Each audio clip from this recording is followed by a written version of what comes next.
Welcome to our presentation. Today we're going to be talking about The Old Man and the Sea by Ernest Hemingway. Ernest Hemingway was born in Oak Park, Illinois on July 21st, 1899. He served in the Red Cross in World War I as an ambulance driver. He then became a writer after the war. He created what is called the iceberg theory, which told short stories with lots of meaning buried within them. In 1921, Ernest married Hadley Richardson, the first of what would sadly be 4 wives. Throughout Ernest Hemingway's career as an author, he won 2 Nobel Prizes, Pulitzer Prize for Fiction in 1953 and Nobel Prize in Literature in 1954. Ernest passed away on July 21, 1961, at the age of 61. One of his best writes is the story The Old Man and the Sea in a third-person past-tense omniscient point of view. This means that the narrator is not a character of the novel and knows about both the old man's internal thoughts and external events outside of the old man's knowledge. The point of view employed in The Old Man and the Sea is known as third-person perspective. The narrator is not a character in the story, but rather is a bystander who relates the events to the reader. The Old Man and the Sea was written as a recent perspective, written in the present tense. Also, the third-person narrator in The Old Man and the Sea is omniscient, meaning the narrator knows everything about everyone, including the character's thoughts and feelings. The narrator in The Old Man and the Sea is omniscient because he's able to tell us about the inner world of both the old man and the young boy. The Old Man and the Sea by Ernest Hemingway, the main theme is perseverance. In the story, the old man Santiago battles tirelessly with a large marlin. It's not only a battle of strength, but of will. In a battle of will, the old man shows incredible endurance. He's able to withstand hunger, pain, and isolation from the rest of the world. Overall, the theme of the story is perseverance. Between fighting tirelessly with a marlin and overcoming great pain and suffering, to using the last of his strength to fight off the sharks, Santiago showed that through perseverance, a man can overcome even the most difficult of obstacles.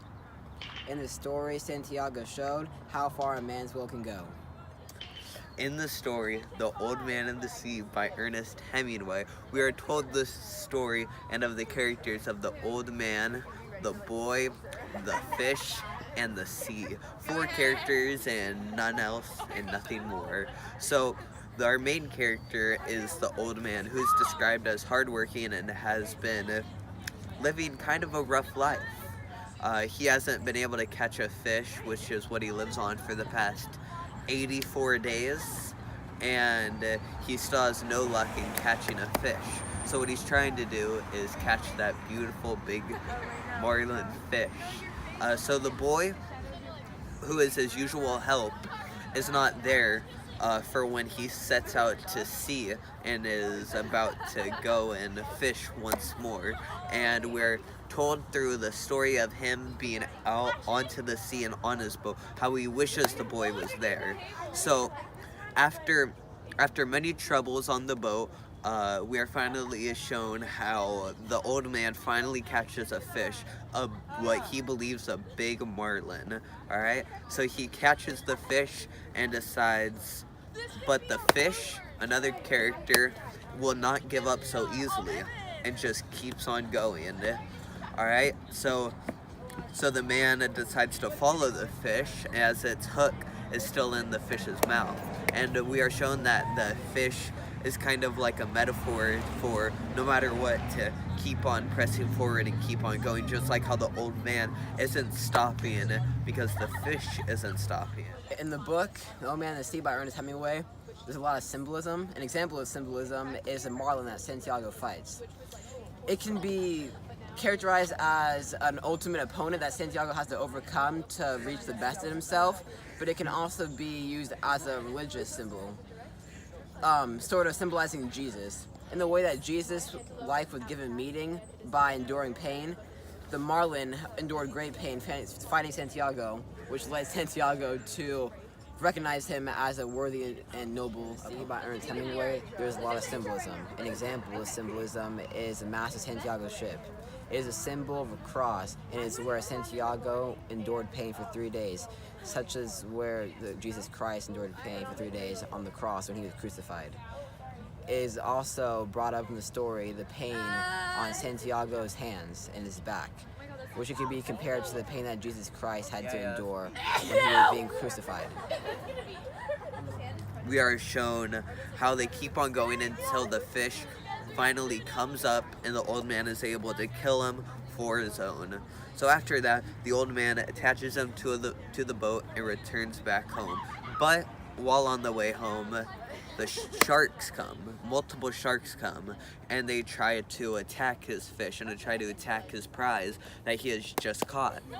And this could be a metaphor, the sharks, the metaphor to be that maybe even though people can get into your way and events and things will happen, that you have to keep on going and that you have to keep on moving forward and keep on pressing on. The story of The Old Man and the Sea by Ernest Hemingway takes place near Cuba, near Havana, in the 1940s. Most of the story takes place on the sea where the old man is by himself, on his boat, fishing to pass his time.